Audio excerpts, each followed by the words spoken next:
Ganito pala ang mga sikat na influencer sa personal. Ayun, parang tayo lang din. Walang pinag-iba. Wala silang ginagawa kundi tumawa ng tumawa. So, for today's video, nandito kami sa napakagandang bagong studio ni Krisha Ira Camp Cakes. Yes po, opo, tagalipan na siya. Saya, diba? Oy, sino yan? Jose Marichan, ikaw ba yan? So, eto na kami, Team Sal with Team Angkol.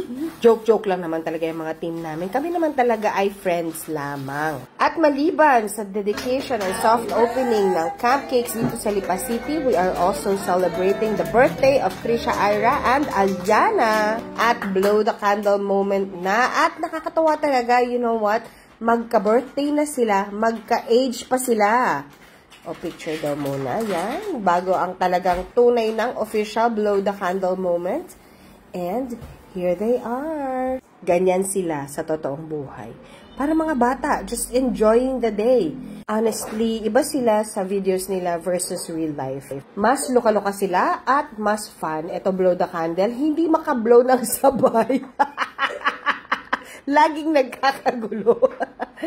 So, finally, na-blow rin ang may wagang candles. Of course, dapat may foodang kasi birthday yan. At waging-wagi ang mga food na ito. Ito nga pala ang storefront ng shop ni Krisha, which is located in Antipolo del Norte, Lipa City. 3 tumbling lang galing sa amin. Lapit!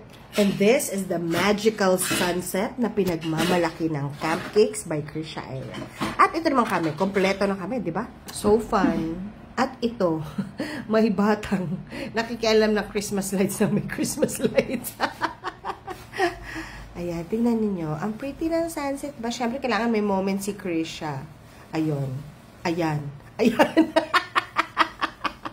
Siyempre, birthday din niya, diba? Amazing how two beautiful people can have the same exact birthday. Beautiful inside and out.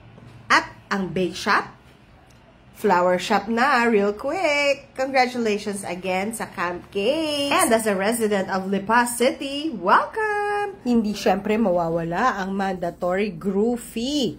At sinamahan na rin namin ito ng mirror selfie.